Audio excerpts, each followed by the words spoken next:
And now, get ready. Keep up with Femidlive for live updates on Twitter at Femidlive, on Facebook at Femidlive, Instagram at Femidlive. All major platforms you would find Femidlive. Send your messages and email femid@live.com to keep the conversation going even now. Hold on tight. It's the weekend. The extravaganza. Real-time radio. Let's talk.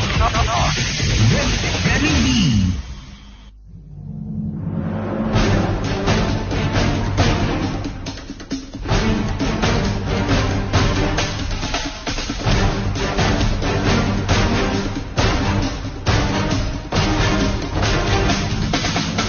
Thank you for staying with us right here on J11.9. Yes, oh, by the way, very important announcement. Many of you have heard Funny G. Yes, he will be hanging out with us soon enough and many other times. But his event is coming up very soon, and that's 13th day of November, this very Sunday.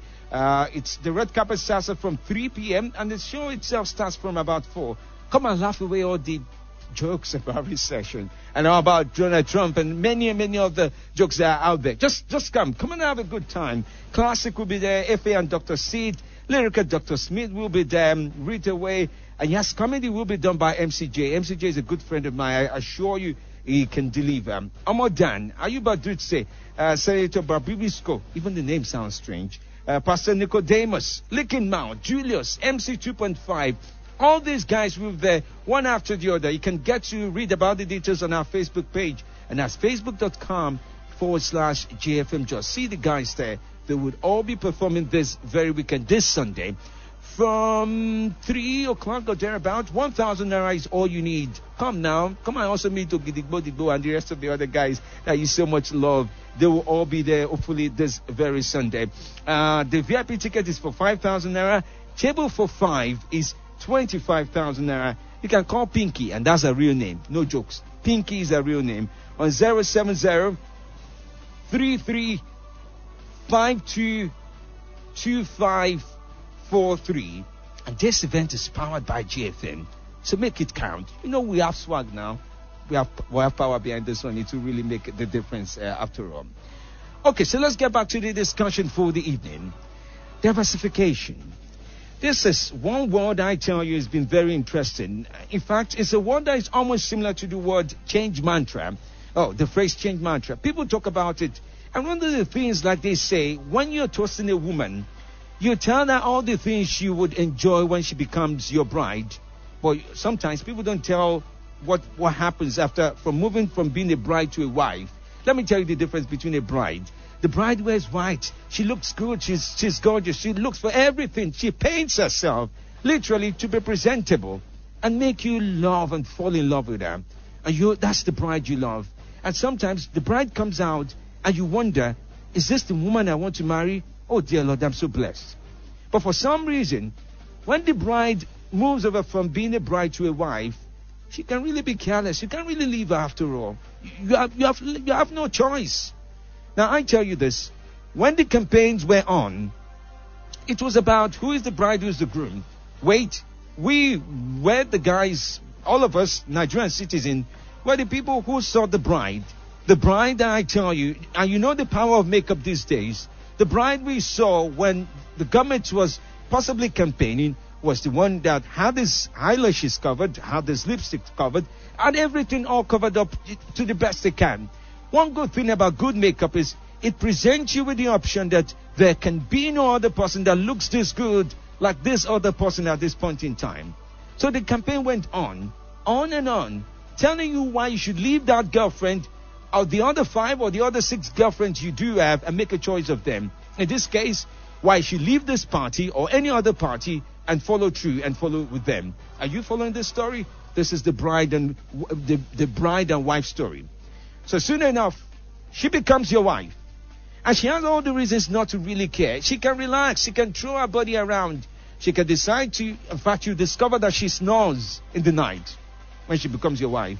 She can decide, you see her real face when you wake up 7 a.m. in the morning. She has no reason to put up makeup. This is the situation we have going on and going forward, similar to what we have in Nigeria. Diversification was one word that looked like makeup. Yeah, you use it to cover your face or cover exactly what you want to do. I have a diversified plan. The one that applies to the economy, the one that applies to many issues going on in the country. The one that says, oh, agriculture is going to give us so much money. I assure you, so much money. And then there's the part about solid minerals. Let's assume that's the part that paints up the lipstick. And then you have the earring. When you do say, we assure you, we are different. There's no corruption to be worried about under the leadership of President Muhammadu Buhari. Waiting, I'm not saying it. There is reason to think that there's corruption going on. I'm just saying, if earrings, there's the small earrings, there's the long earrings. So it depends on who is looking and the costume and the makeup you try to put up and present at the end of the day. Are you following my makeup story here? Okay, so let's go for them. The bride soon enough becomes the wife, and she knows no matter what you think, no matter how you feel, 4 years is the minimum time you can do. You can't just wake up one morning and say, I'm divorcing you because you're not fine. No, it doesn't happen. We're in this business together. So she's raising the question about whether she should change for you or she should just be somebody new because she wants to be somebody new. Now, diversification is something like that. Many plans were presented. I'm not saying they were detailed, but there were many plans were presented. One of the plans that was presented and is still somehow difficult to understand is the plan around oil. Nigeria experienced a little bit of what all the countries around the world experienced in June 2014. Very simple experience. The price of oil crashed. It went down below $40 to a barrel. And I tell you this gave reason to be concerned by everybody. So everybody started to panic and say, it's oil. The reason why our budget cannot fly, why the budget is feeling like an ostrich when it can actually be an eagle is because of oil. That's simple. So everybody understood that. And then the second reason was about the fact that money had been taken. Oh, yes, people in the past are corrupted. They've taken money. I agree. Maybe that is even true. But it's the year 2016. It's no longer the part where you're watching a home video. It's not you watching a video cassette. It's you watching in the clearest form that there's hunger in the land because of different reasons. I was looking at the economic plan of Arab countries. Their finance ministers recently did meet. They came up with a paperwork that sounded like, you know what, you have 100. I mean, you have $100 billions. You're the big boy. I mean, Saudi Arabia is the big boy when it comes to oil. UAE asks itself, do I have enough oil? And then the other countries in the Arab world ask themselves, do we have enough oil to keep us going? The problem they discovered was very simple. They said, if we have just one product to sell continuously, there will be one day where the world will think about it and say, well, are we sure we still want to buy oil in this way or buy oil from them? Let me bring that home to you in a simple example. There was an era when everybody, I mean, you're going in the bus or in what one would call Molwe. All that comes to your mind is ice water, come. You throw out a coin, they give you ice water to drink. That era was sweet. People would buy ice water and not even care where the water did come out from. Soon enough, somebody came up with the idea of sachet water. Wait, let me drop the word sachet. Let's go pure water. Somebody decided to come up with pure water. And pure water soon replaced the concept of ice water. Nobody wanted to drink water from a nylon. And now even if you drink water from a sachet water, everybody looks at you and says, can't you afford the bottled water? Why? Why are you doing this? And later you say you have typhoid. It's the same process that much of the address from the finance ministers of the Arab countries around oil, the conversation was this. We would soon not run out of oil, but we would soon run out of the demand, that people placing a demand on us for oil. So they decided to try an experience called to diversify. Diversify means you as a tomato seller knows soon enough you need to sell okra, you need to sell pepper, you need to sell everything possible. It means when they say, oh, I'm buying tomatoes and peppers, soon enough somebody says, I'm doing grinding too. I grind just behind, just very close by. You have everything related, yet not related. Connected, yet not connected.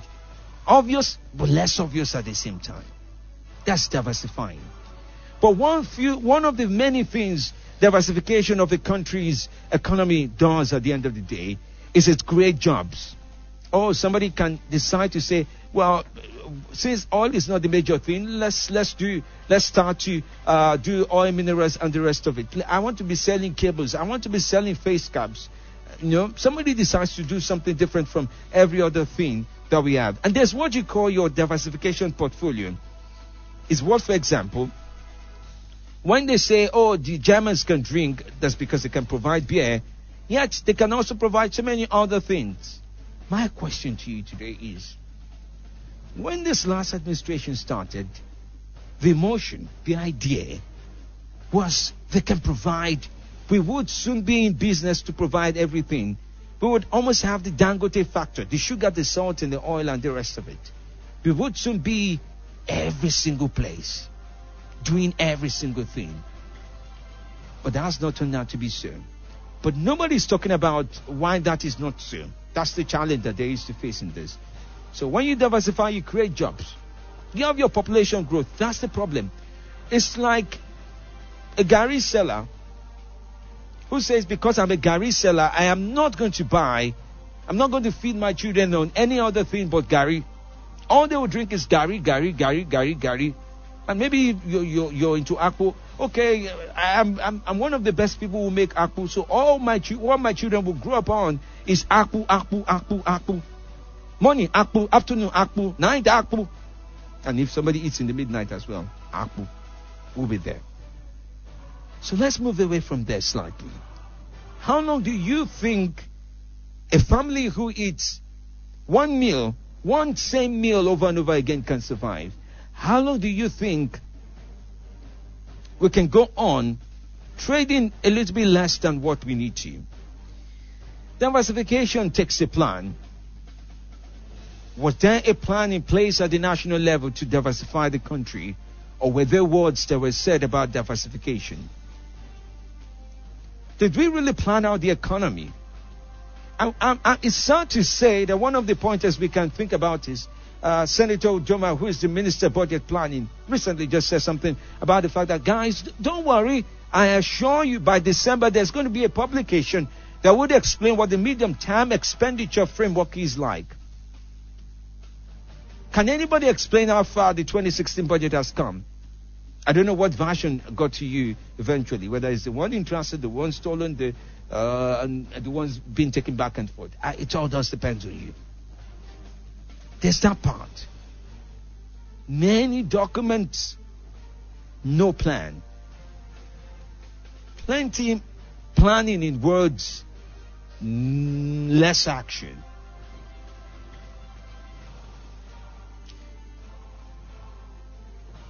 Of good interest, I just remembered, not long ago, the president talked about the fact that we're going to move away from oil. And then I heard again, soon enough, that there was oil drilling going on somewhere up north with good amount of money planned to be invested there. How do you go about diversifying the economy? Is it just in words, or will it turn out to be in action? Is this a little bit different from the business as usual, or the unusualness has become the business? Think about it. It can go both ways. You can have business as usual, and you can have unusual business becoming the business. Is diversification a solution to the issue of supply and demand? Well, when the prices of oil go up, we go up. When it comes down, it comes down. Now, one of the models that was put out there in economics to get things going is what you call the neoclassic growth model. Neoclassic growth model. It allows you to combine two models, of economic growth and say, we want to try something. It's the perfect example of a neoclassic model is the guy who decides to sell you debino also knows that you may need to buy coconut alongside with it. You may not need to, but he will tell you, okay, you don't buy coconut. It's not willing to give you as extra, but he's willing to actually to buy. is when you combine models to give you one simple result. What is the Nigerian economic model right now? The economic management team came up with $29.96 billion. But what is the model that drives that? Is it a model that drives us from point of recession out of recession?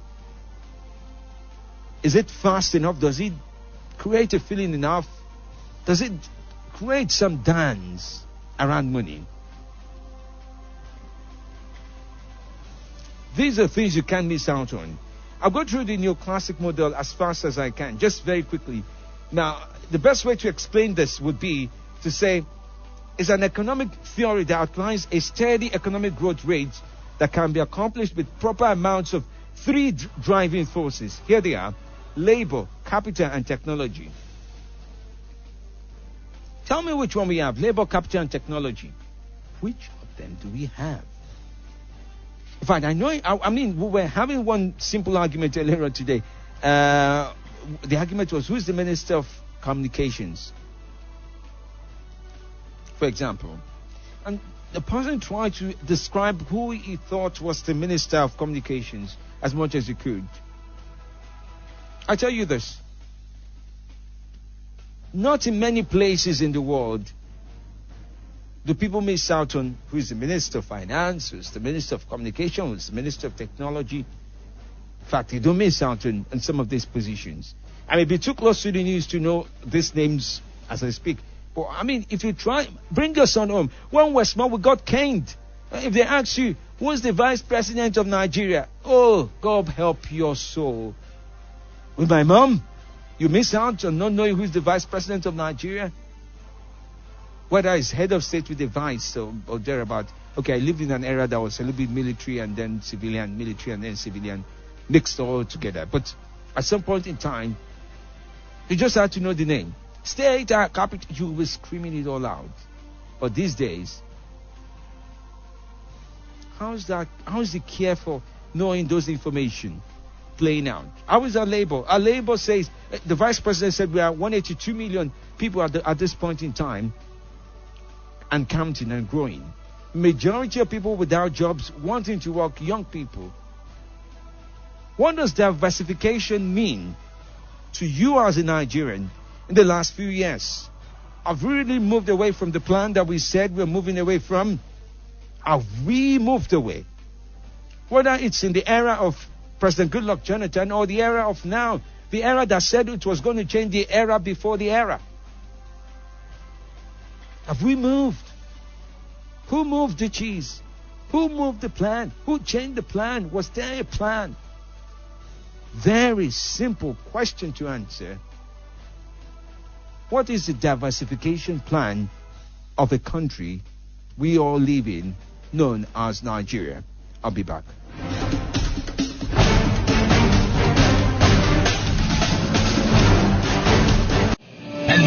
And now, get ready.